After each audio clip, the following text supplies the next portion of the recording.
Bienvenue à tous et à toutes pour ce webinaire organisé par Caristeo sur la CSRD.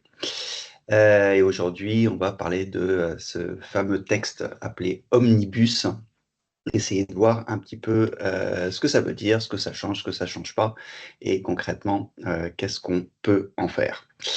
Et avant de commencer, un petit peu de contexte. Je pense que si vous êtes là aujourd'hui, c'est que vous êtes intéressé par le sujet, peut-être aussi intéressé par les impacts pour votre organisation ou plus généralement par tout ce qu'on peut faire dans un sens qui contribue à essayer de continuer à vivre comme on aime bien vivre dans les années à venir.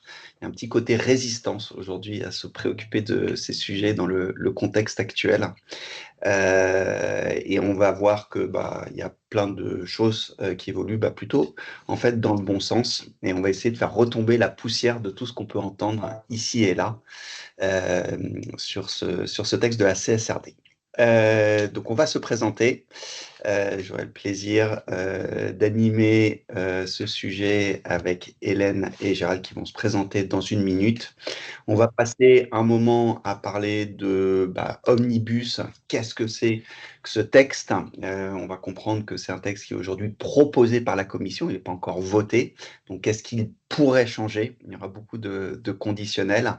Et puis, on va aussi vous partager dans les conditionnels ce qui est probable de ce qui est moins probable. On va parler de ce qui reste. Et vous allez voir que l'essentiel est maintenu, ce qui fait la solidité, l'originalité, le côté pionnier de la CSRD est maintenu. Donc son ambition reste dans les faits inchangée. Et puis on finira par peut-être la question la plus importante pour vous, c'est concrètement qu'est-ce que je fais et comment j'avance. Donc on va commencer, je vais commencer par me présenter. Je m'appelle Frédéric Giuli, je suis le fondateur de Caristeo.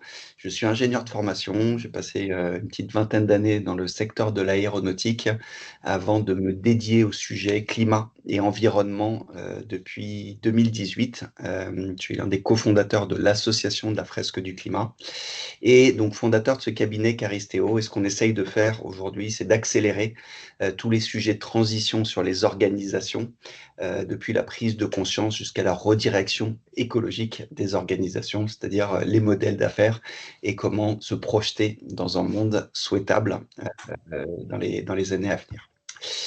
Comme je l'ai dit, je serai accompagné d'Hélène Galéran, notre directrice conseil chez Caristeo. Hélène, je te laisse te présenter.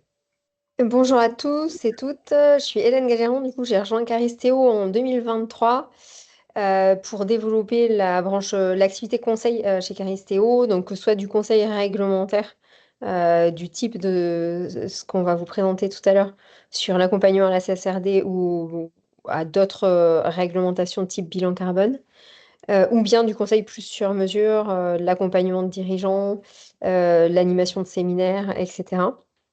Et auparavant, j'ai eu une vie précédente dans le secteur de l'énergie, puis de la distribution, et aussi en tant qu'actrice indépendante de la transition avant de rejoindre Caristeo.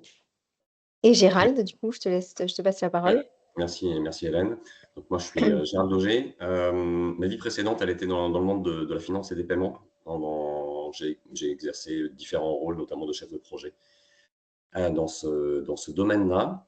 Je suis consultant en transition depuis 5 ans et donc j'accompagne les entreprises et les organisations de manière générale sur ce vaste sujet de la transition avec une approche pragmatique et territoriale. Et donc, je travaille en collaboration avec Caristeo sur ce sujet. On a monté ce webinaire de manière commune. Et merci à tous les deux d'être là, parce que je partage le fait que vous êtes tous les deux un petit peu malades. Donc, on vous excusera pour des voix un peu altérées aujourd'hui, ce qui ne nuira pas au dynamisme. Avant de commencer, un peu de contexte sur la CSRD. Avec des premières choses qui sortent, puisque les premiers rapports sont disponibles. Vous avez même des gens aujourd'hui qui collectent, qui repèrent tous les rapports qui sortent, et qui sortent des bases si ça vous intéresse pour aller consulter à quoi ça ressemble un rapport de durabilité à la sauce, CSRD. Et avant de commencer à rentrer dans le détail, des réglementations de Omnibus, on aimerait vous partager un peu, avec vous ce qui commence à ressortir en termes de retour d'expérience. C'est-à-dire par des gens qui sont déjà passés et donc qu'est-ce qu'ils disent? Et il y a des études qui ont été faites. On va vous parler de deux études. Le premier a été fait par Make Sense sur 300 entreprises françaises pour poser la question, bah alors, vous en pensez quoi de ce truc-là? Et vous aurez peut-être la surprise de voir le résultat, c'est que 80% des entreprises qui répondent sont satisfaites de la CSRD en l'état. D'accord? Donc je répète, 80% sont satisfaites de la CSRD en l'état. Alors ça peut surprendre parce que quand on allume la radio, ou la télévision, on peut avoir l'impression que les entreprises sont plutôt contre, une norme supplémentaire. Ce n'est pas le cas. Il y a pas une demande aujourd'hui du monde de l'entreprise de supprimer la CSRD, c'est faux. En revanche, en effet, il y a, 2 demandes qui ressortent dans ces sondages. Le premier, c'est du soutien, de l'accompagnement, des guides méthodologiques, de l'aide pour avancer, évoluer sur ces sujets et de l'allègement, en particulier sur le nombre de points de données, qui sont à collecter. La deuxième étude dont on veut vous faire part, c'est Datamaran qui l'a faite sur une, soixantaine d'entreprises, donc il y en a un peu moins, mais là, c'est international. Et même constat, des fois qu'on aurait des doutes, le sujet ESG reste un sujet stratégique pour près des 3/4 des entreprises. Donc bien entendu, on va parler du réglementaire et la directive et qu'est-ce qu'on est obligé, pas obligé de faire, mais n'oublions pas le plus important, c'est que c'est un sujet stratégique. Le climat et l'environnement changent, les pressions sociales et sociétales changent, donc les organisations et les entreprises ont l'obligation de s'adapter et d'évoluer à ça. Et ce qu'on va voir, c'est que la CSRD, ce serait une erreur de le voir juste comme une contrainte réglementaire. C'est d'abord une boîte à outils, un guide méthodologique, quelque chose qui a été fait pour permettre à des organismes jusqu'à des petites organisations pour leur permettre de comprendre comment procéder pour faire un bilan, comprendre leur impact sur l'extérieur et aussi les risques et les opportunités que l'évolution des contraintes sociales et environnementales peuvent avoir sur l'entreprise. Et en effet, ça se retrouve dans les sondages, puisqu'au-delà de la conformité, vous avez 80% des entreprises qui ont fait le travail, qui utilisent les données collectées pour la planification stratégique et la gestion des risques. D'accord? Donc, on est bien dans un exercice qui va servir le plan stratégique et c'est pour ça qu'on dit la CSRD, avant de lui tirer à boulet rouge, parce que ça fait toujours plaisir de tirer à boulet rouge sur une norme européenne, voyez ça comme une boîte à outils et quelque chose qui va vous aider dans la planification stratégique.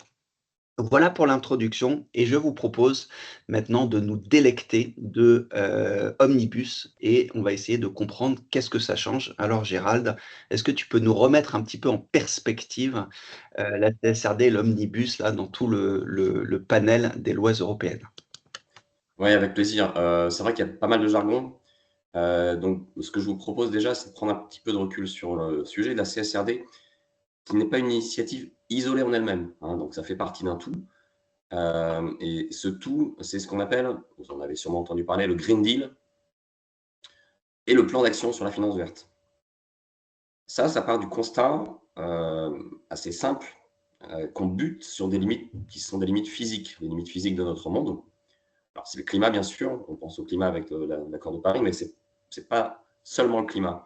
Il y a toutes les limites planétaires et puis il y a les pressions sociales et sociétales. Donc, l'idée derrière le Green Deal et le plan d'action pour la finance durable, c'est de réencastrer les systèmes humains, dont l'économie, dans ses limites planétaires qui sont des limites physiques. Donc, alors pour ça, l'Europe, elle a deux niveaux d'action avec le Green Deal. C'est d'abord les entreprises, pour qu'elles intègrent en fait la durabilité dans leur business model, et puis les investisseurs pour qu'ils intègrent la durabilité, cette fois-ci dans leurs décisions d'investissement. Donc, vous allez me dire, c'est quoi la durabilité? Là, on voit qu'il faut qu'on se mette d'accord sur un langage commun. Et donc ça, c'est le but de la taxonomie.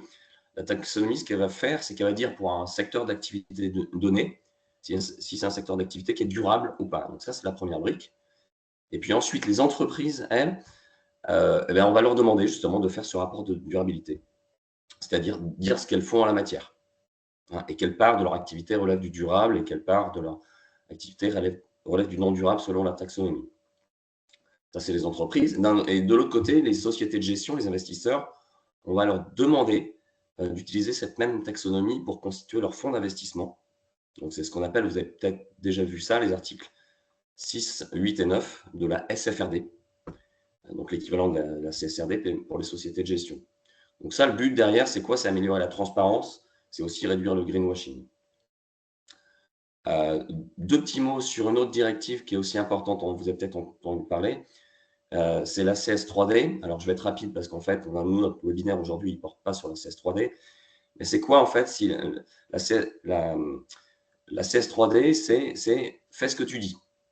La CSRD, c'est dis ce que tu fais, c'est du reporting. La CS3D, c'est fais ce que tu dis. Éprouve-le. Donc, rapidement, en fait, c'est une directive qui est issue ce qu'on appelle du devoir de vigilance qui existe en France. Le but, enfin, l'idée derrière, c'est identifier et prévenir les atteintes à l'environnement et en matière de droits humains. Donc, avec ça, qu'est-ce qui change, en fait, quand on parle d'omnibus? Mais c'est quoi le scope, entre guillemets, d'omnibus? CSRD, taxonomie, CS3D. Aujourd'hui, on va vous parler surtout des changements par rapport à la CSRD. Donc, tu peux passer au slide suivant. Donc, alors, qu'est-ce qui change? Avant, peut-être, l'idée, c'est de vous montrer un avant-après. Mais avant, je voulais juste revenir sur quelque chose qu'a dit Frédéric, qui est important. On est sur une proposition de loi de la Commission européenne.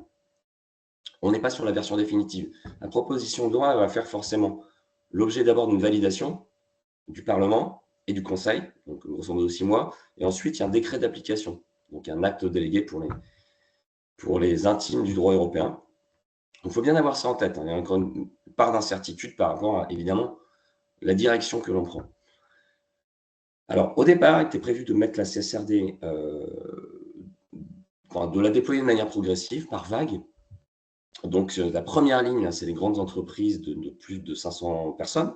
Ces entreprises, elles établissent déjà aujourd'hui, en France, un rapport des PEF. Et ensuite, les autres. Donc, deuxième ligne, c'est les ETI. Enfin, les ETI, les entreprises de plus de 250 employés. Puis, troisième ligne, les PME cotées. Quatrième vague, les entreprises non européennes. Ce que je veux mettre en exergue par rapport à ce sujet, c'est l'aspect entreprises non européennes, donc qui n'ont pas leur siège, mais qui font du business en Europe. Ça, c'est l'aspect extraterritorial de la CSRD. C'est hyper important parce que c'est un fondement qui n'a pas été négocié. C'est un fondement qui reste par rapport, quelles que soient les évolutions de la réglementation sur les reporting, c'est un fondement qui reste. Donc, par rapport à ça, il y a deux choses qui changent avec l'omnibus, avec un indice de confiance assez élevé parce que on a assisté notamment au webinaire avec Pascal Canfin. On estime que on va dire l'indice de confiance est relativement élevé. C'est quoi? C'est le seuil de 1000 employés dans l'entreprise et le délai de 2 ans. Alors en fait, déjà le seuil de 1000, on va faire le distinguo entre les entreprises de plus de 1000 et les entreprises de moins de 1000. Donc on voit que ça va couper notre première catégorie. Là, on n'a plus 5 catégories, mais on en a 6, en tout, on a 6 lignes. Donc, ce qu'on peut en déduire, c'est que pour les entreprises de plus de 1000, rien ne change en termes de calendrier et en termes de contenu. Le contenu, c'est comment je fais mon rapport CSRD, les fameuses ESRS, jusqu'à la définition des nouvelles règles. Ça, on va en parler. Ce qui ne change pas non plus, c'est la dernière ligne.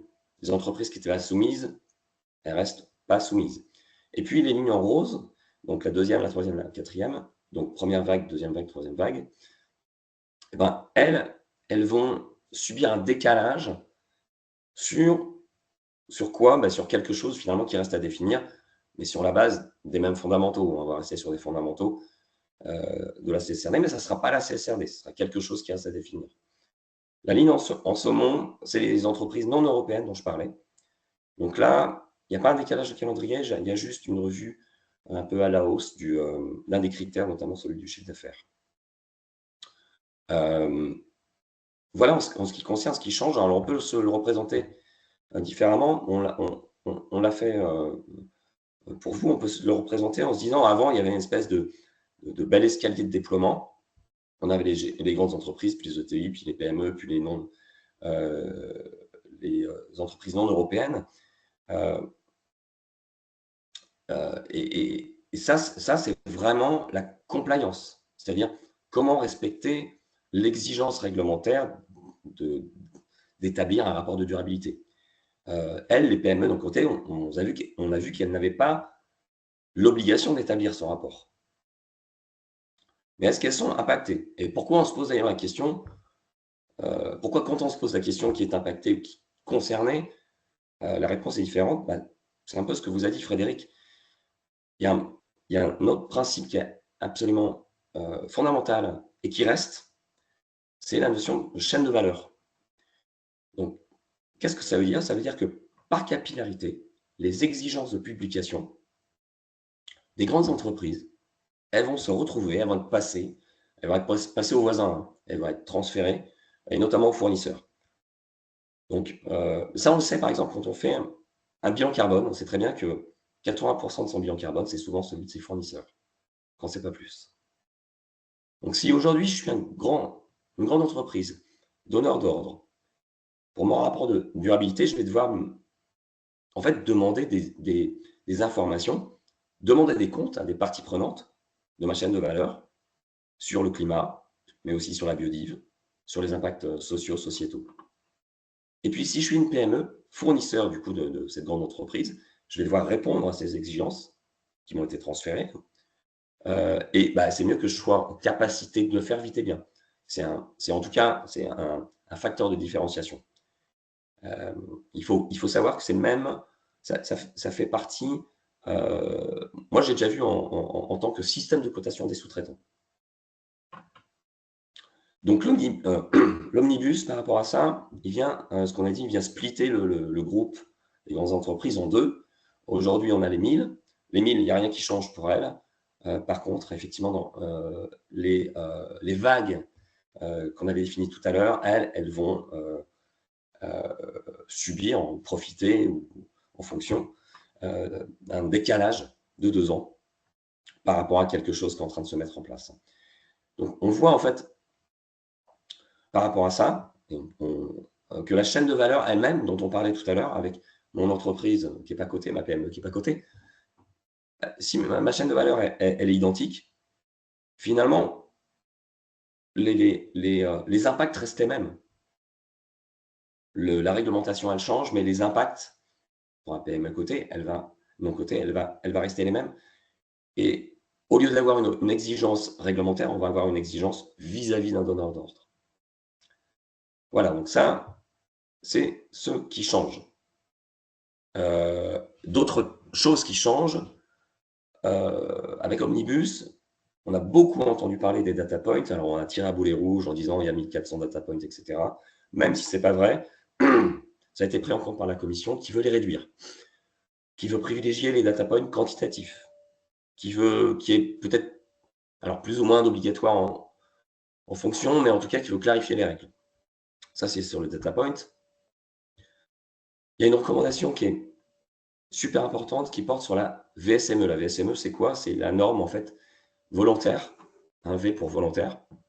Donc, c'est quelque chose d'assez nouveau qui date de décembre pour les petites entreprises et qui va subir une modification aussi, mais qui peut clairement être tout à fait une base de travail légitime pour réfléchir sur le sujet et qui peut faire partie de la boîte à outils, comme disait Frédéric sur le sujet.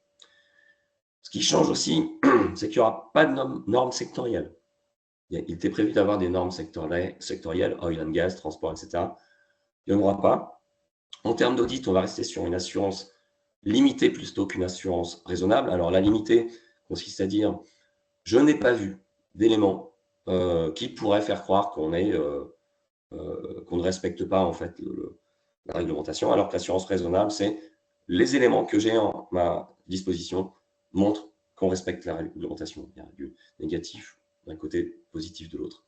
Et puis quelque chose qui concerne aussi la value chain cap, alors même si c'est un jargon, c'est assez important aussi pour les entreprises, ça va vérifier, ça consiste à vérifier que dans ce transfert d'exigences, il soit quand même capé, il soit quand même limité, qu'en fait, que les grandes entreprises ne passent pas le bébé à leurs voisins juste en passe-plat. Donc ça, voilà. Merci Gérald. Et donc à ce stade, en fonction de votre niveau de familiarité avec la CSRD, peut-être que certains et certaines d'entre vous ont déjà un petit peu mal à la tête. Et ça veut dire quoi? Ça veut dire qu'on doit bien rentrer dans le niveau de détail pour comprendre ce que cette proposition de texte omnibus peut changer. Tu as déjà commencé à mentionner des choses qui ne changent pas, que sont l'extraterritorialité ou que sont la chaîne de valeur. Ce que je vous propose maintenant, c'est de se focaliser sur ce qui reste. Je vois qu'il y a une main levée. Si c'est OK pour vous, on a laissé du temps pour les questions-réponses à la fin. Et donc, on va continuer de dérouler pour s'assurer de ne pas répondre aux questions avant qu'elles n'arrivent. Et on aura un petit temps d'échange pour la fin. Donc, Gérald, question, c'est, on a vu ce qui bougeait, mais maintenant, qu'est-ce qui reste et est-ce que les fondamentaux bougent dans la CSRD? Alors oui, tout à fait, on en a déjà parlé, effectivement, comme tu disais, notamment sur la chaîne de valeur. Il y a des principes qui sont des lignes rouges qui n'ont pas été franchis, notamment la chaîne de valeur, mais également d'autres. En fait, la finalité au départ. Aujourd'hui, comment est-ce qu'on pilote une entreprise? On va piloter une entreprise, on le sait, avec des indicateurs financiers, des tableaux de bord, des processus, de la gestion, de la compta analytique, etc.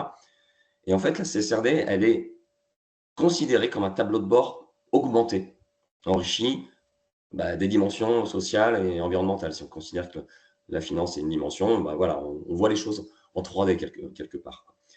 Donc ça, non seulement parce qu'on considère que ces dimensions sont importantes pour leur valeur intrinsèque, mais pour une autre raison, c'est qu'on considère qu'elles ont un impact financier. Elles ont un impact sur la rentabilité. Donc même d'un point de vue, même si on voulait être purement cynique, finalement, ça vaut le coup de prendre en compte ces dimensions. Et le premier objectif de la CSRD, c'est que le reporting de ces dimensions soit au même niveau que le reporting comptable. La deuxième ligne rouge qui n'est pas franchie, c'est la double matérialité. Alors, c'est pareil, c'est un gros mot, hein, du jargon. Qu'est-ce que c'est? Ça oblige à voir les flux dans les deux sens. Un groupe alimentaire va devoir expliquer comment il impacte la biodiversité, entre autres choses, mais en retour, il est impacté, par exemple, par le changement climatique. Donc ça on le sait, ça devrait être reporté, c'est pas changé. Je parlais de la chaîne de valeur tout à l'heure. Autre ligne rouge, ce n'est pas remis en question, ce n'est pas remis en cause. Et puis, derrière, il y a cette finalité de transparence et de comparabilité. On sait très bien aujourd'hui qu'on a cette transparence et cette comparabilité avec des indicateurs financiers. Avec IFRS, on sait, alors il n'y a pas que IFRS, mais on sait que le chiffre d'affaires, on est à peu près d'accord sur ce que ça représente, quel que soit le secteur, quel que soit le pays, quelle que soit l'activité. Pareil pour le bénéfice, donc tous ces soldes intermédiaires de gestion. L'idée, c'est qu'avec les ESRS, ou ce qui va remplacer les ESRS, ça soit pareil, par exemple, pour les émissions de CO2 scope 3, ça soit pareil pour l'impact biodiversité, etc. Voilà, ça c'est pour la transparence. Je rajoute quand même aussi, on ne sait pas si ça va rester, mais il était prévu qu'au-delà du papier, on puisse faire notre rapport de durabilité en format XML, comme ce qui se fait sur les rapports financiers, pour qu'il y ait une extraction, pour qu'on puisse faire une extraction et un traitement automatique. L'idée, voilà, on retrouve l'idée de remettre au même niveau, au niveau financier, les exigences qui sont des exigences sur ces dimensions environnementales et sociétales, pour que derrière, je vous rappelle, notamment les fonds d'investissement puissent prendre des décisions d'investissement éclairées. Alors, maintenant, les atouts, on peut se poser la question, c'est les atouts concrets pour l'entreprise. Mais avant ça, il faut se rappeler que ce qui ne change pas, et tu l'as dit Frédéric, c'est les limites physiques. Malheureusement, nos lois humaines, elles n'ont pas cette capacité, donc on va avoir les mêmes contraintes, qu'elles soient climatiques, et c'est des contraintes qui vont être vraiment réelles, tangibles, quand on voit en fait l'actualité en termes d'impact du changement climatique. Donc ça ne va pas partir, quelles que soient les conclusions de Bruxelles. Donc on peut se poser la question par rapport à ça, c'est quoi la réponse à la question « Comment gagner en robustesse ?» ou résilience, hein, même si ce n'est pas tout à fait pareil, hein, une différence de signification. Ça passe par, d'abord être au clair sur les ingrédients, ce qui compose en fait ma proposition de valeur. Et donc mes dépendances, de quoi je dépends, et donc mes risques, mais aussi mes opportunités. Ça passe par s'adapter à des choses qui sont des mutations profondes, rapides et anticiper ces mutations. Ça passe donc, j'ai besoin de voir, j'ai besoin d'accroître ma visibilité, la transparence, dans les deux sens, pour piloter et donc ajuster s'il y a besoin en fonction des aléas, et également pour être mieux perçu par les parties prenantes, pour être mieux perçu, pour être plus transparent. Je ne dis pas pour dire je suis le meilleur, etc., faire du greenwashing, mais pour gagner ce sentiment de confiance de la part des parties prenantes.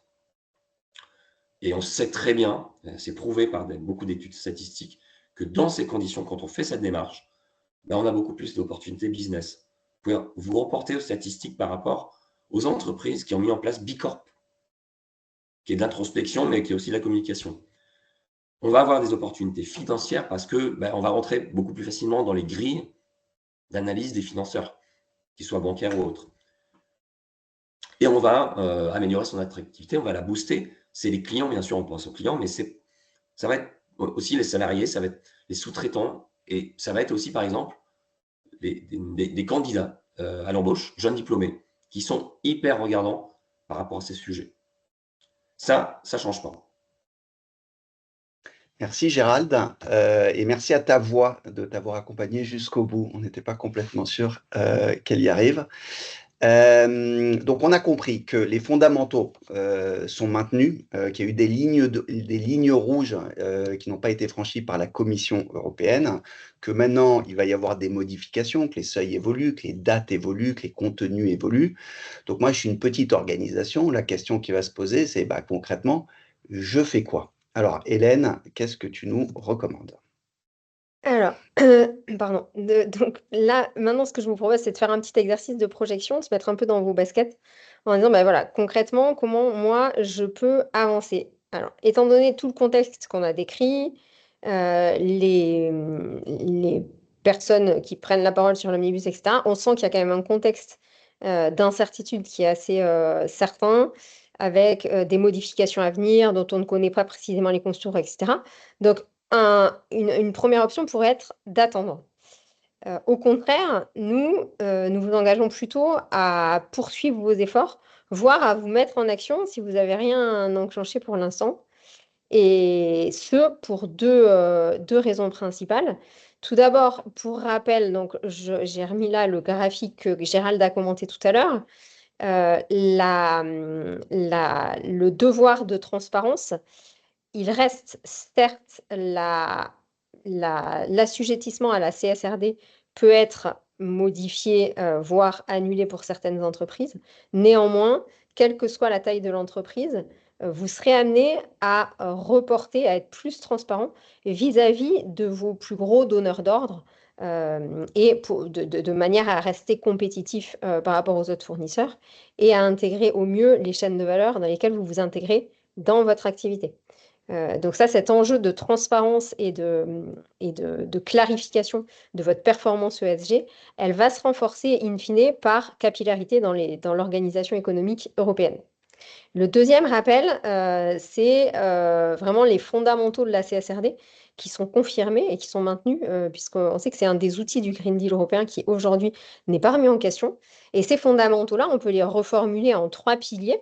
Le premier pilier, et vraiment le pilier stratégie, la stratégie d'entreprise. La CSRD vise en fait à intégrer les enjeux ESG au cœur de la stratégie d'entreprise.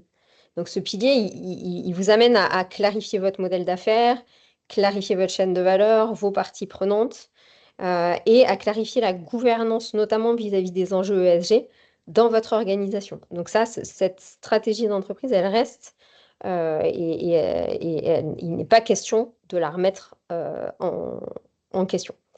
Le deuxième pilier, c'est ce qu'on appelle la double matérialité. Et donc, qu'est-ce que c'est pour dégrossir vraiment grossièrement le sujet? C'est une méthode qui structure et qui normalise en fait la gestion à la fois de l'impact de l'activité de l'entreprise sur l'environnement et la société, mais aussi de prendre en compte les risques et opportunités occasionnés par l'environnement et la société sur la performance de l'entreprise. Donc, en fait, on inscrit l'entreprise vraiment à la fois dans sa chaîne de valeur euh, de par son modèle d'affaires, mais aussi dans son environnement et dans la société qui l'entoure. Donc cette double matérialité-là, elle est maintenue, elle est confirmée et elle n'est pas du tout remise en cause. C'est même un gros différenciant par rapport aux autres réglementations environnementales mondiales. Et enfin, le troisième pilier fondamental de la CSRD, c'est le pilier de transparence et de comparabilité. Donc l'enjeu en fait de reporting et qui fixe en fait un niveau d'exigence assez haut et normé en fait en termes de remontée d'informations et de performance environnementale, sociétale et de gouvernance d'une société qui a une activité sur le territoire européen. Donc ces données, elles doivent être accessibles, elles doivent être auditables et le but de cette transparence et de cette comparabilité, c'est vraiment de générer une émulation positive pour tirer vers le haut l'ensemble des acteurs économiques européens. Donc ces trois piliers sont maintenus et donc du coup, il y a du boulot. Et concrètement, du coup, qu'est-ce qu'on peut faire pour répondre à ces piliers-là? Donc, qu'est-ce qu'on peut vous suggérer en tant qu'accompagnant dans cette trajectoire vertueuse? Tout d'abord, il y a un premier axe de travail qui va être dédié à votre stratégie d'entreprise et votre analyse double matérialité. Donc, du coup, sur ce chantier-là, entre guillemets, on peut vous recommander donc, de clarifier votre business model, votre chaîne de valeur, l'écosystème de vos parties prenantes, mener votre analyse double matérialité, parce que même si ce n'est pas exigé de manière réglementaire, ça sera bénéfique pour la stratégie de votre entreprise. Toujours avec un focus d'amélioration continue, donc de faire des exercices et de les renouveler régulièrement, de manière à avoir toujours le bon thermomètre, entre guillemets, sur votre activité et votre écosystème pour être au plus performant.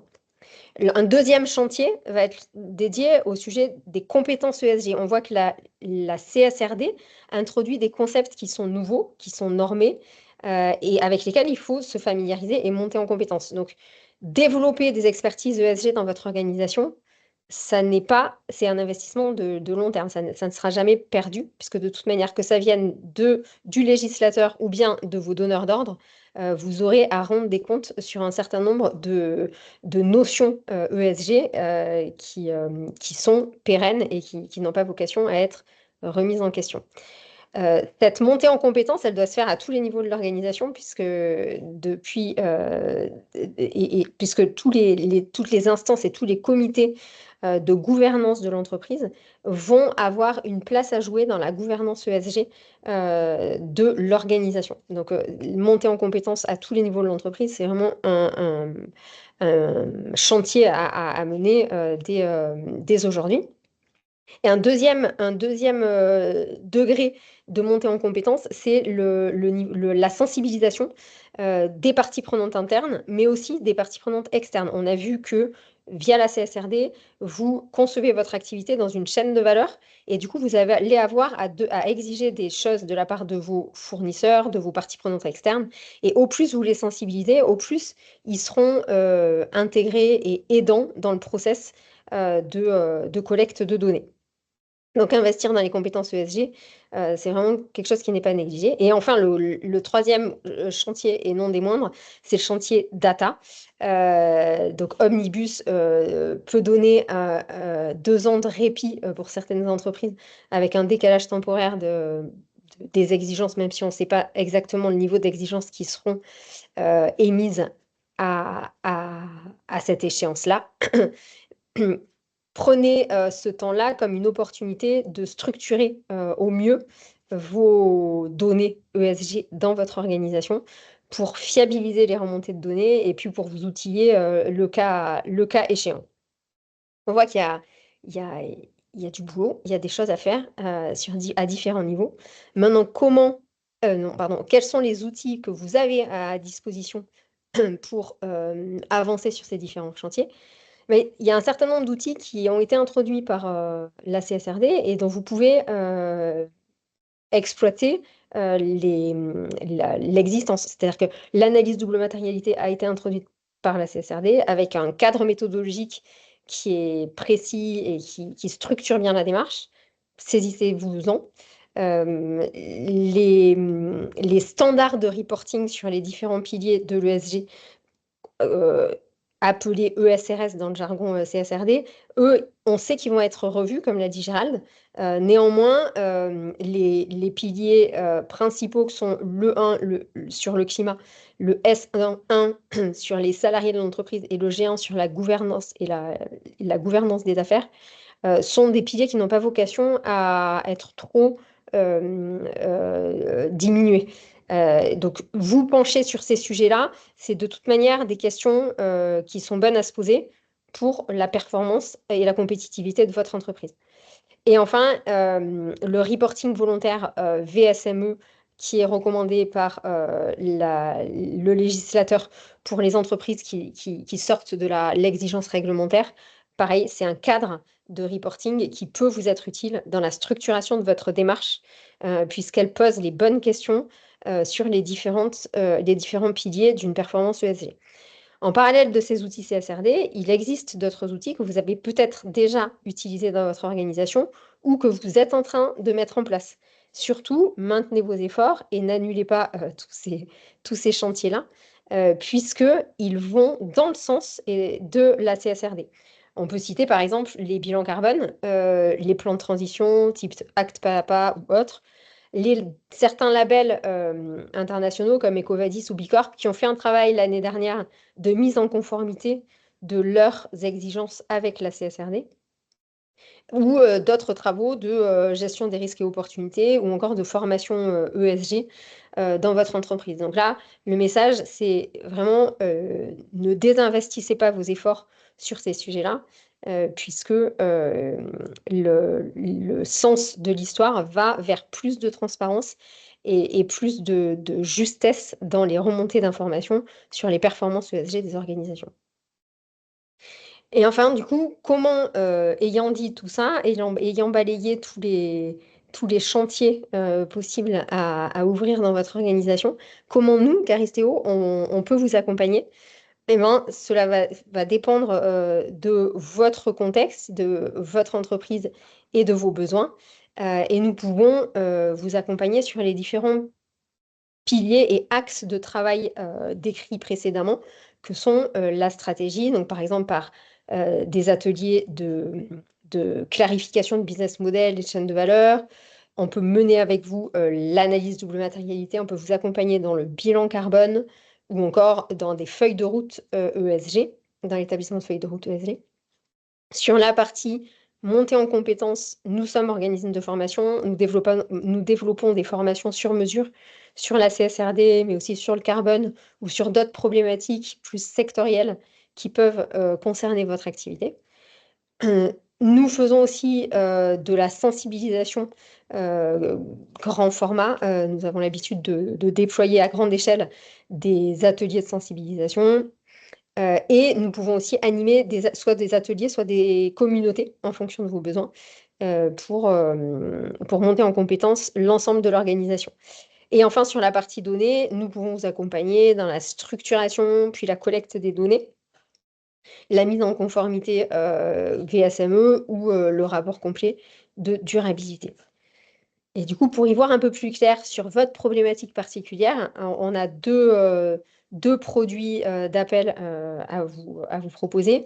Un premier qu'on appelle l'analyse flash et qui est une demi-journée de travail, donc avec vous et avec un groupe de travail qui sera organisé pour cette demi-journée. L'objectif de cette demi-journée, c'est vraiment de faire un état des lieux personnalisé de votre organisation, de bien en comprendre les enjeux et les besoins, et d'établir ensemble une feuille de route pour votre organisation. La deuxième proposition est beaucoup plus courte, c'est plutôt un appel découverte, donc d'une demi-heure, qui est gratuit et qui sera beaucoup plus grossier, forcément, mais qui sera déjà une première ébauche de compréhension de vous, votre organisation, votre contexte et ce qui pourrait être les prochains petits pas pour vous. Merci. Voilà. Et Donc, pardon. Donc, ceci conclut notre présentation. Et du coup, si vous avez des questions à nous exposer, nous serons ravis d'y répondre pendant le dernier quart d'heure de notre temps partagé. on va prendre les questions, donc n'hésitez pas à lever la main ou à les mettre dans les chats. Et en attendant, vous voyez ici un petit QR code, qui est un petit questionnaire de satisfaction et de prise de contact que vous pouvez remplir en parallèle. Alors, sur les questions, on avait une question tout à l'heure. Est-ce que nous y avons déjà répondu ou est-ce qu'elle est encore pertinente? Je ne me souviens plus qui avait posé la question.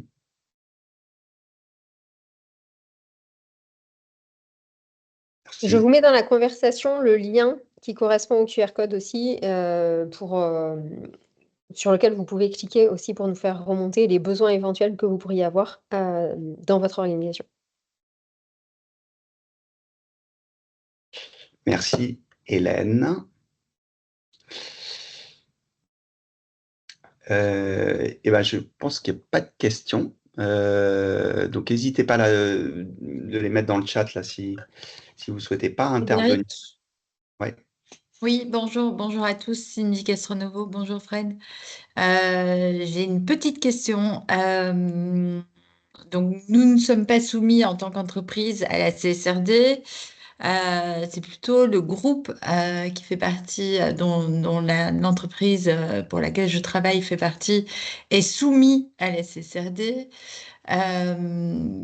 J'ai une vraie question en fait de sectorisation. Est-ce que, parce que dans l'analyse de double matérialité, effectivement, on doit s'atteler à la chaîne de valeur. Je fais partie du secteur de la cosmétique. La FEBA a déjà fait son analyse de double matérialité. Est-ce que chaque maison faisant partie du secteur cosmétique, enfin, il y a un moment où tout se regroupe? Les impacts et opportunités qui ressortent de la FEBA, qui font partie du secteur cosmétique, seront a priori les mêmes impacts et risques, les mêmes héros qui sortira pour mon entreprise. Donc en fait, est-ce qu'il y a un moment où il y aura une CSRD globalisée, ou en tout cas une double matérialité par secteur et non pas par mini-entreprise? Du coup, ça pourrait faciliter et aller plus rapidement vers un plan d'action enfin voilà, mais je ne sais pas si c'est clair. Oui, super. Je vais proposer un élément de réponse. Après, je verrai si mes camarades en ont un autre. La réponse, c'est pour l'instant, il n'y a pas, et on ne va pas dans ce sens-là. C'est-à-dire que dans la première version, celle qui est encore active de la CSRD, on avait des normes sectorielles qui étaient prévues. Donc pour certains secteurs, je ne pense pas qu'il y avait la cosmétique parmi eux, mais on pouvait imaginer une évolution où au fil du temps, on avait des normes sectorielles de plus en plus larges. Là, la proposition de la Commission européenne, c'est justement de faire le contraire, c'est-à-dire dans une démarche de simplification, on garde le tronc commun et on oublie les secteurs. On répète, on l'a dit, ce n'est pour l'instant qu'une proposition de la Commission, donc ça peut être amené à évoluer. Après, Cindy, tu relèves un point important, c'est tu dis, moi en tant qu'entreprise, ma matérialité est probablement assez similaire de tous les gens qui font la même chose que moi. Et je pense que ce qui va se passer là, alors que les premiers rapports sortent, c'est qu'on va avoir beaucoup d'hétérogénéité. Il y a des entreprises qui vont dire, bah, moi j'estime que je n'ai pas de matérialité là-dessus, et quelqu'un qui fait la même chose va dire, ah ben non, on a plutôt identifié qu'on en avait une. Et on s'attend à ça, et on estime aujourd'hui que tous les acteurs, c'est-à-dire les entreprises, mais aussi les auditeurs et un peu le régulateur, on est dans une démarche d'itération, et au fil des mois et des années, les choses vont converger. Et donc, ce qui paraît assez probable, c'est en effet qu'on va avoir des socles communs dans une filière donnée, ce qui ne vous soulagera pas, vous, en tant que maison dans le domaine, de faire votre propre analyse de double matérialité, parce que peut-être que vous allez vous sourcer de fleurs ou de matières primaires qui sont dans un endroit donné et que, en l'occurrence, vous avez une matérialité d'impact peut-être, ou des risques et des Oui, opportunités, par rapport à la localisation. Ouais. par exemple à la localisation ou aux typologies de ressources que vous êtes les seuls à connaître et qui ne font pas fait l'objet d'études de matérialité en tant que telles. Ok. Donc c'est là où peut-être que vous allez être soumis à quelque chose de l'ordre du gap analysis en disant bah, par rapport au secteur, c'est quoi nos spécificités, en quoi on est un peu différent et en quoi ça nous oblige. Est-ce que Hélène et Gérald, vous auriez des compléments à la question de Cindy? Non, Ouais, c'est vraiment ça. vas-y, Hélène. Vas-y, Hélène. Pardon. Non, l'objectif de l'analyse double matérialité, c'est vraiment que ce soit mené en interne par l'entreprise parce que c'est en fonction de votre manière d'opérer et votre chaîne de valeur qui peut différer un petit peu des autres que là sortira la pertinence des IRO que vous allez sélectionner et que vous allez considérer comme matériel. Et c'est plutôt en bénéfice annexe, donc en amélioration en fait, que là, vous pouvez aller regarder à la concurrence en disant, ah, mais au fait, eux, ils ont identifié ça, et pourquoi nous, on ne l'a pas identifié? Est-ce qu'il y aurait des choses à apprendre pour nous améliorer? Et c'est en ça que je parlais tout à l'heure d'émulation, c'est-à-dire que Ouais. c'est ce qu'ils veulent, c'est tout l'enjeu de la transparence, c'est voilà, de tirer un petit peu des synergies, ou en tout cas des émulations entre les acteurs d'un même secteur pour tirer vers le haut la filière. Merci Hélène. Et donc, en effet, pour les fédérations, il y a des initiatives qui sont très hétérogènes avec des fédérations qui prennent le bâton de pèlerin en disant bah, on va aider nos adhérents à avoir un peu ce socle commun, voire mettre des démarches de transparence avant publication pour qu'il y ait un peu des revues par les pairs. Voilà, nous, ce qu'on a trouvé, est-ce qu'on est à peu près similaire? Donc, je ne sais pas si la FEBEA est en avance par rapport à d'autres, mais on peut imaginer quand même que cette initiative CSRD, elle incite les gens à collaborer par filière, ce qui est probablement la meilleure moyen d'accélérer. Ouais, Bien. tout à fait. Merci. Juste pour rebondir, je ne vais pas ajouter grand-chose de plus, mais ça a du sens de se dire, moi je suis dans un secteur donné, pourquoi en fait mon voisin qui est peut-être mon concurrent, mon partenaire, mon allié, etc., n'a pas exactement les mêmes problématiques. Et il y a deux choses, c'est toujours super intéressant de faire sa cartographie, exactement comme on fait un bilan carbone, parce que même si on pense toujours, ok, je connais mon entreprise, etc., c'est en mettant tout à plat qu'on s'aperçoit que bah, on n'a qu'un fournisseur. Tiens, il est dans quel pays? Dans ce pays-là, bah, c'est quoi en fait le risque climatique, par exemple? Donc, après, il y a sûrement une zone d'adhérence. Et c'est quoi la zone d'adhérence par rapport au secteur? Peut-être que ça vaut le coup, effectivement, de se fédérer avec d'autres entreprises. Et après, il y a la façon de reporter. Et je ressouligne l'intérêt de s'inspirer de ce qui sort aujourd'hui en termes de rapport CSRD, puisqu'aujourd'hui, en fait, c'est en train de sortir. C'est déjà sorti, c'est en train de sortir, et c'est super intéressant. Et peut-être que ça vaut le coup, effectivement, de se fédérer, bah, par définition, au niveau des fédérations, pour voir ce que ça met. Il y a toujours une limite, quoi. Ça ne sera jamais 100%, ça ne sera jamais 0%. Mais par contre, ça vaut le coup, effectivement, d'essayer de se poser la question, est-ce que je mets le curseur entre ce qui est commun au secteur et ce qui est particulier par rapport à mon entreprise? Ouais. Parce que ce que vous voulez quand même, c'est vous différencier par rapport aux autres entreprises de votre secteur. Tout à fait. Merci Très clair. Gérald et Cindy pour la question. On a le temps pour deux autres questions. Madame Beckemann, si je le prononce correctement. Oui, bonjour et merci beaucoup pour ces explications et ces clarifications. Une question, si je suis une entreprise sous-traitante, partenaire, qui n'est plus impactée par la CSRD au vu des modifications à venir d'Omnibus sur les critères, notamment de nombre de salariés, mais en revanche, je peux être par capillarité impactée parce que je suis dans la chaîne de valeur d'une très grande entreprise. Est-ce que je peux néanmoins me référer aux critères VSME, ou est-ce qu'il vaut mieux me référer au ESRS ou à ce qui va advenir après le SRS qui sera peut-être remplacé? Voilà. Merci pour la question. Et je suis sûr que vous n'êtes pas la seule à vous poser cette question. Qui veut la prendre? Vas-y, Gérald, on t'entend pas, mais Gérald, on t'entend pas, tu es muté. Allez. Et puis on va se compléter, le champ des possibles est ouvert. Aujourd'hui, il y a des PME qui mettent en place, qui n'ont pas attendu Omnibus pour mettre en place, pour engager un projet CSRD, alors qu'ils n'avaient pas du tout l'obligation de le faire. Donc, c'est tout à fait ouvert. Moi, je dirais juste qu'il faut faire,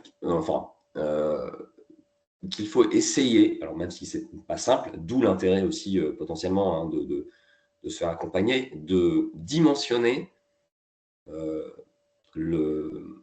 l'outil par rapport aux besoins.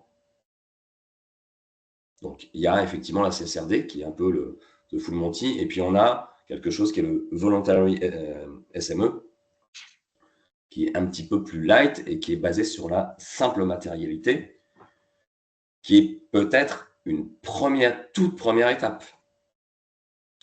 Donc, pour répondre, en fait, le champ est ouvert. C'est en train de se construire. Donc, vous êtes aussi acteur de cette démarche. Et ce que je veux dire par là, c'est si je le fais justement selon le critère VSME, est-ce que je ne prends pas le risque d'être sorti d'un appel d'offres parce que je ne l'ai pas fait selon les critères? C'était ça, en fait, mon questionnement. Tout à fait. Donc la question est bonne. Ouais, et donc la question est très bonne. Et aujourd'hui, en effet, il n'y a pas de réponse parce que les donneurs d'ordre se posent les mêmes questions. Et les donneurs d'ordre aujourd'hui se retrouvent dans une complexité additionnelle. Parce que vous avez compris qu'il y a des grandes entreprises pour lesquelles rien ne change, c'est ce qu'on a dit, mais ce n'est pas tout à fait vrai, puisque dans la version actuellement en place, ils ont la capacité de se nourrir des rapports de durabilité de leur rang 1. Et là, on leur dit, ah bah potentiellement, ça n'existe plus. Donc là, ils disent, bah oui, mais moi je veux bien, mais comment je fais? Et la réponse, elle est assez simple, c'est dire, bah, c'est peut-être plus obligatoire pour eux, mais je vais poser à peu près les mêmes questions. Et donc, par rapport à la VSME qui paraît un petit peu le premier niveau, le premier étage de la fusée, moi je rajoute très très vite l'analyse de double matérialité qui est l'esprit même de la CSRD, en estimant que c'est aujourd'hui du bon sens, donc dans les deux sens, quels sont nos impacts et quels sont mes impacts vers l'extérieur et les risques et les opportunités que ça peut avoir. Je pense que toute organisation aujourd'hui a vocation à se doter d'une analyse de double matérialité. Et en effet, à partir de là, à vous de voir jusqu'où vous pourrez pousser le crayon. Je vais le dire, prendre l'autre extrême. Il ne me paraîtrait pas raisonnable aujourd'hui d'aller pousser jusqu'à faire un rapport de durabilité complet sur l'ensemble des data points à l'heure actuelle. Faites pas ça. Mais en revanche, aller faire l'exercice de la VSME, le compléter par une analyse complète de double matérialité et pousser sur les deux exercices suivants, que sont le gap analysis. Donc, par rapport à tout ce que j'ai déjà, qu'est-ce qui me manque si je voulais aller plus loin? Donc, au moins, je sais ce qui me manque. Et le business model, c'est-à-dire dans une perspective de croissance, ma stratégie d'entreprise, en quoi elle va influencer ce que j'ai déjà. Donc, je sais aujourd'hui si je suis plutôt dans une trajectoire qui va accélérer mes impacts ou peut-être j'ai déjà pris les devants et les réduire. Bah, vous vous positionnez déjà bien par rapport aux questions auxquelles vous allez être posé. Et après, bah, en fonction de la gentillesse, la capacité d'appréhension de vos donneurs d'ordre, vous aurez peut-être des bonnes surprises et peut-être des moins bonnes surprises. Merci. Eh ben, merci pour cette question. Sachant que, ouais, juste pour compléter, dans l'omnibus, la préconisation pour les entreprises qui sortent de la CSRD, c'est quand même de s'orienter vers le VSME. Donc en fait, la VSME, elle est quand même légitime. Si enfin, moi je dirais, avec toutes les précautions d'usage, mais que vous risquez pas de vous faire sortir. Si vous targuez d'avoir appliqué la VSME, c'est gage quand même de conformité avec la CSRD et de vous inscrire dans une démarche qui est en correspondance avec les exigences de la CSRD. Donc la VSME, elle est quand même structurante dans la démarche que doivent porter les entreprises qui sont sur un seuil plus bas, au bémol près de la double matérialité, mais qui va peut-être être inclus dans la nouvelle version de la VSME. Bon, bref, donc la double matérialité comme premier pilier pour bien identifier les enjeux, et après, dans qu'est-ce que vous reportez vraiment dans ces enjeux qui sont considérés comme matériels, là, vous référez à la VSME. Ouais, ce que je pense aussi, un certain nombre d'entreprises ont en tête, c'est est-ce que je ne veux pas partir sur quelque chose qui serait une perte de temps. Aujourd'hui, on est sûr que partir sur la VSME n'est pas une perte de temps. C'est une première étape qui est légitime et qui a vocation effectivement à être complétée par une analyse de double matérialité. Est-ce que ça répond à la question? Super. Bah, merci pour la question, et il y a beaucoup de sollicitations en ce sens. Et donc un peu, c'est le message principal, c'est de se focaliser sur ce qui va apporter de la valeur à l'entreprise au-delà de l'aspect purement reporting et réglementaire qui pourra évoluer. Allez, une petite dernière question de Paul. Je crois que vous êtes à Berlin, si je lis bien. Oui, bonjour, merci à tous. Dernière question, ce serait par rapport au calendrier potentiel. Enfin, à quand est-ce que vous estimez que l'omnibus pourrait être confirmé? Parce que c'est des processus qui prennent quand même beaucoup de temps au niveau de la commission. Je ne sais pas si vous, d'après votre expérience, vous arrivez à dire à cet horizon-là, on sera à peu près fixé à quoi ça va ressembler.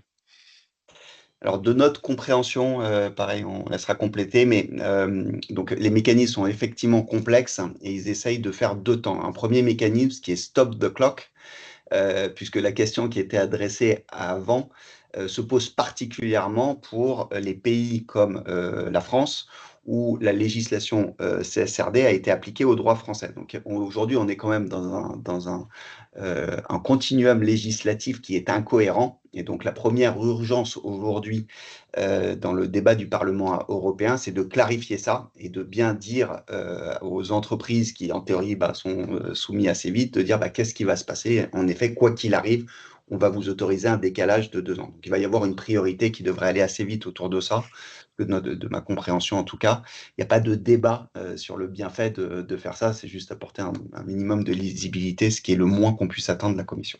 Et après, la deuxième, qui est votre question, qui est quand est-ce que cette loi, finalement, on va savoir qu'est-ce qui reste entre tout et rien et l'ensemble de l'espace au milieu. C'est le processus législatif. On parle de mois, pas de semaines. Je n'ai pas une réponse précise à ça. Je ne sais pas si Hélène et Gérald, vous avez une idée plus précise que moi. Non, ce qu'il faut garder en tête, c'est que ouais, l'urgence, assez rapidement, la stop the clock, elle devrait être validée parce que elle fait plus ou moins consensus. Hein. Donc le stop the clock, c'est quoi? C'est le seuil de 1000 et le décalage de 2 ans. Donc ça, a priori, ça devrait être signé pour être mis en application avant la fin de l'année. Mais après, pour le contenu vraiment des normes, personne ne s'engage sur un délai. Un délai. Enfin, personne n'y voit vraiment clair. Non, c'est ça, on est sur quelque chose qui est aussi une directive et qui doit être transposé. Donc là, en fait, on est sur la première étape qui est proposition, qui doit être validée par le Conseil et par le Parlement, qui doit, donc a priori, sur quelque chose de 6 mois, et ensuite qui doit être donné lieu à un décret, enfin l'équivalent d'un décret, un acte délégué, qui ensuite doit être transposé dans le droit des États membres. Donc, c'est pas complètement... Et je pense que le délai de 2 ans n'est pas sorti complètement du chapeau non plus. Mais on est dans cet ordre de grandeur-là. Après, dire effectivement quand est-ce exactement, c'est quoi la visibilité par rapport à ces délais, c'est très compliqué, enfin, voire impossible. Ce sera Merci Paul pour la question. Ce sera le jeu législatif. Je comprends quand même que des lignes rouges qui avaient été imposées par différents partis au Parlement européen n'ont pas été franchies, ce qui devrait quand même simplifier le débat par rapport à des oppositions franches qui avaient été affichées dès le début si on remettait en cause notamment l'extraterritorialité ou la double matérialité. Ce n'est pas le cas. Merci à tous et à toutes d'avoir pris sur votre déjeuner